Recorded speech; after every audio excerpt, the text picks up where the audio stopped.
Hello and welcome to Guy Free Working on Me, a woman's journey to self-awareness. This is a great moment in your life, a moment where you have decided to stop taking care of everyone else and to just start to take care of yourself. Stick with me through these podcasts and we are going to take the best rides of our lives. Listen up. Guy Free Working on Me is not meant to be a permanent lifestyle. It is meant to be a time in your life where you stop basing your worth, your happiness, and your self-esteem on having a man at your side. This is going to be an all-out redeciding of who you are, who you want to be, and what you feel inside. Are you ready? Let's go. Hello, ladies. I'm Shauna Hoffman. I'm so happy you've joined me for this podcast today. This tells me that you're on a journey of self-discovery, and I'm so happy to go along for the ride. Today we're jumping into a conversation about what makes a healthy relationship. I have this model of healthy, loving relationships that I share with my clients that I want to share with you. The idea behind this is that if you have a healthy relationship with yourself, you'll have an even healthier relationship with someone else. And here's the truth. If the other person does not have a healthy relationship with themselves, you have no chance of together surviving in happiness. But today is a reality check on what your last relationship was like, what didn't work, and what was your piece in that scenario. Or if you're in a relationship right now, it is a check-in on what you need to change in order to make it last. If you're single, I want you to listen to all the sides of a healthy love so that you can look at yourself and make sure you bring the best, most self-aware part of you to your next love affair. Fact, if you listen carefully to this podcast, you'll also see the red flags as you start a new relationship. You'll see the unhealthy parts of the person that you're dating that may in the future cause you to come screaming to ask yourself, what the hell have I gotten myself into? The beauty of self-awareness is that you save yourself from being in denial about all those red flags that you wish you had paid attention to in the last relationship. Instead, you work on yourself, you grow, you see if the person that you're dating has the capability of bringing the best parts of him to your co-created love. And lastly, today is about realizing that you need to mourn the reality and not the fantasy of your past relationships. When we get out of a relationship or are considering leaving one, we tend to only see the best parts of what was or is there. And we go into denial about the reality, the struggles, the hurt, the pains.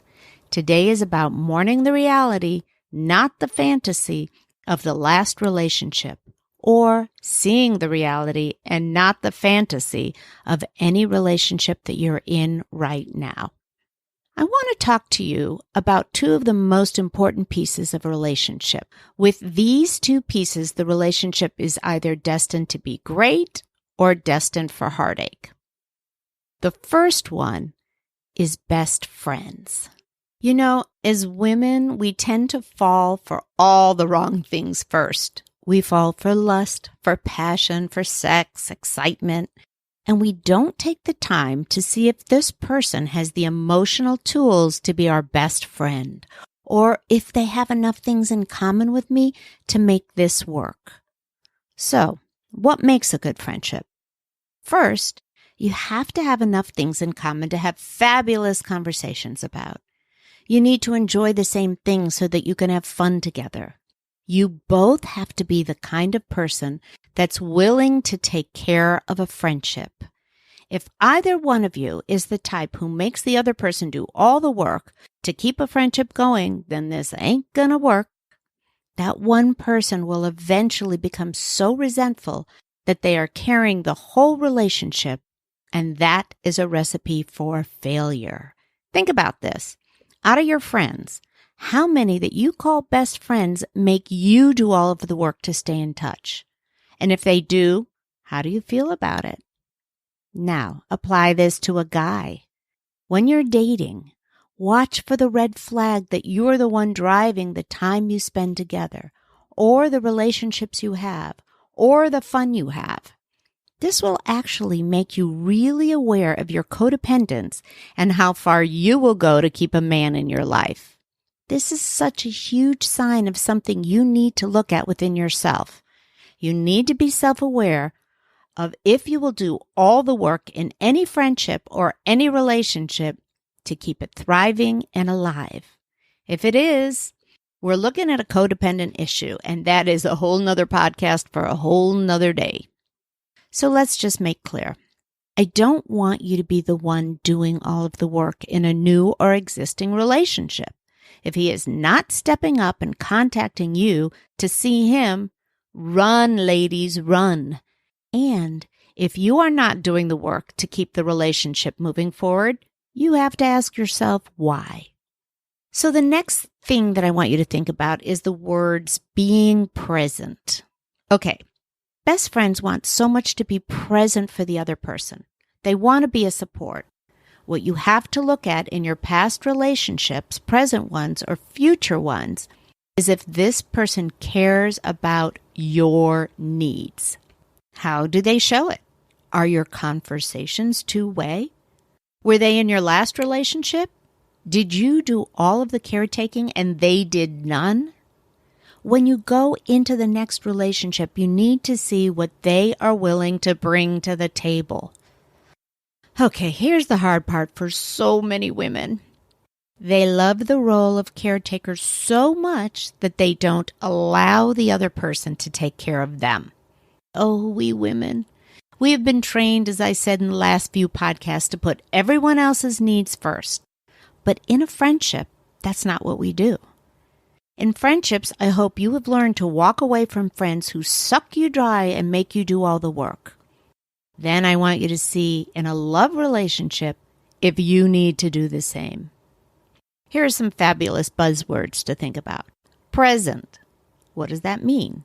In a healthy friendship, when you are with the other person, they are not constantly on their phone or in a headspace that doesn't include you. That also means you. In a healthy relationship, you both choose times that you are present with each other. Of course, it's not all the time. Matter of fact, the beauty is that once you're in a healthy relationship, you can actually hang out, be in the same space without needing each other's attention. But let me be very clear. These are agreed upon times. So when you go out to dinner, are you both focused on each other, having a great conversation, enjoying your environment? Or are you on your phones? What goes along with this is the word respectful. Are you respectful of the time you share with each other? We're going to talk about respect in a few minutes, but trustworthy, honest, respectful relationships, whether in love or friendship, are how you feel safe. And that is the best and most beautiful part of a loving relationship. So do a check on you if you both practice being present with each other. We've talked a little bit about your genuine self. This is something we're going to delve into more and more and more and more and more as we go along through the Guy Free podcasts. But let me just say this. If you're in a friendship or a love affair where you cannot be your genuine self, you are playing a game. One that is probably about taking care of someone else instead of taking care of yourself. Our goal through these podcasts are to help you find your genuine self and then find love that honors that beautiful woman that you are sharing with the world. So, do you see why all of us therapists try to get you to become friends before you become lovers? Okay, reality check. It's really hard in this day and age of dating. Most women will try to become friends along with seeing if there's a sexual excitement with the other person. I get that. Who wants a relationship if there's no chemical energy? But all I'm saying is it has to go hand in hand with someone who will be your best friend. That is what will make a divine relationship. Sex and best friend. Hello. If not, get out now because it's not gonna last. So here's one of the biggest sides of a healthy relationship that I really want you to think about. Do you both have the same morals, ethics, and values? Let's think about this for a minute. Morals. If you're a person that doesn't cheat on your taxes and the other person does, you have different morals. This will never work in a relationship. You can pretend you don't care, but eventually being with someone who can choose to manipulate things to work in their favor is going to come back to bite you. Honesty, cheating, lying is the number one moral that splits up a couple. On the other hand, if you both cheat on your taxes or value stealing or want to rob a bank together, it may work. Hell, you could be Bonnie and Clyde together. All I'm saying is that you need to see if you and your partner share the same morals. Okay, here's a value: monogamy, marriage, or an open relationship. In today's day and age, I'll never judge if a couple chooses a different lifestyle as long as both partners agree. If you both value open love, then so be it. If you both value monogamy, then so be it. It's when one wants one thing and the other chooses something else that someone's heart is going to be broken. And then the possibility for lying and cheating come into play. So your job is to see what your values are when it comes to this. Be genuine and, most importantly, be honest. There are people out there that want what you want. You just need to find them. This holds true for weed, drugs, alcohol. If you and your partner are on the same page as to how medicinals play a role in your relationship, then you're good to go. But when one person values one thing and the other person doesn't, you're in for a rocky life. This is a whole podcast for another day. But as you meet someone new, take note. Do you have the same value when it comes to medicinals, drinking, drugs? Don't compromise. This is one of the number one things to ruin a good love affair. And now let's talk about the other one that we're all really aware of. Money. Wow, this is a big one. I think I can hear some grumbling going on out there in guy-free podcast land. This, ladies, is one of the most challenging pieces of a relationship. Do you both see the way you spend money, save money, value money the same way?